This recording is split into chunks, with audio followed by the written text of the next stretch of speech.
ಇನ್ನು ಮುಂದೆ ನಿಮ್ಮ ನೆಚ್ಚಿನ ಧಾರಾವಾಹಿಗಳ ಫುಲ್ ಎಪಿಸೋಡ್ಗಳು ಸನ್ ನೆಕ್ಸ್ಟ್ ಆಪ್ನಲ್ಲಿ ಮಾತ್ರ. ಸರ್, ನೀವು ಬೇರೆಯವ್ರ ಕಣ್ಣೀರ್ನ ಒರೆಸ್ತೀರಾ? ಅಂತವ್ರು ಕಣ್ಣೀರ್ ಹಾಕಿದ್ರೆ ಹೇಗೆ ಸರ್? ಏನ್ ಮಾಡೋದು? ಇದರ ಹಿಂದೆ ಯಾರಿದ್ದಾರೆ ಅಂತ ನನಗೆ ಗೊತ್ತು ಕಾವೇರಿ. ಆದರೆ ಏನೂ ಮಾಡದಿರೋ ಪರಿಸ್ಥಿತಿಯಲ್ಲಿ ನಾನಿದ್ದೀನಿ. ದತ್ತ ಬೇರೆ ಊರಲ್ಲಿಲ್ಲ. ಸರ್, ನೀವ್ಯಾಕೆ ಪೊಲೀಸ್ ಅವ್ರ ಸಹಾಯ ತಗೋಬಾರ್ದು? ಹೇಗಿದ್ರು ನಿಮ್ಗೆ ಸೊಸೈಟಿನಲ್ಲಿ ಒಳ್ಳೆ ರೆಪ್ಯುಟೇಷನ್ ಇದೆ, ಎಲ್ರೂ ನಿಮ್ಮನ್ನ ಗುರ್ತು ಹಿಡಿತಾರೆ. ಅಂಥದ್ರಲ್ಲಿ ನೀವು ಒಂದ್ ಮಾತು ಪೊಲೀಸ್ ಅವ್ರಿಗೆ ಹೇಳಿದ್ರೆ ಅವರು ತೇಜುನ ಬಿಡಿಸ್ಕೊಂಡ್ ಬರ್ತಾರೆ. ನೀವ್ಯಾಕೆ ಸರ್ ಸುಮ್ಮನೆ ಇದ್ದೀರಾ? No no no no police ಹತ್ರ ಹೋದ್ರೆ ಇನ್ನೂ ಕಷ್ಟ ಆಗತ್ತೆ ಕಾವೇರಿ. ವಿಷಯ ಪಬ್ಲಿಕ್ ಆಗಿ ಹೋಗುತ್ತೆ.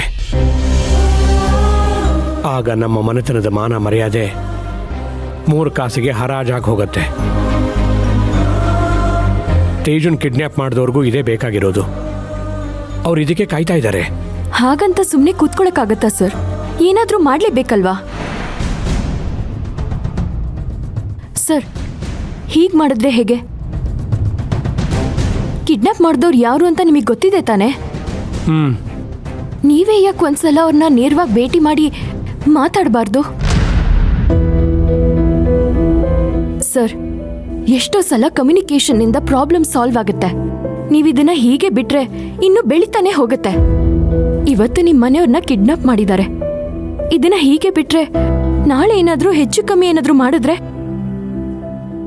ಆಗ ಏನ್ ಮಾಡಕ್ಕಾಗುತ್ತೆ ಸರ್? ಅದಕ್ಕೆ ಈಗ್ಲೇ ನೀವು ಅಲರ್ಟ್ ಆಗ್ಬೇಕು.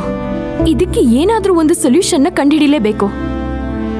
ಇದ್ರ ಹಿಂದೆ ಇರೋರು ಯಾರು ಅಂತ ಗೊತ್ತಾ ಕಾವೇರಿ ನಿನಗೆ? ಬೇರೆ ಯಾರು ಅಲ್ಲ,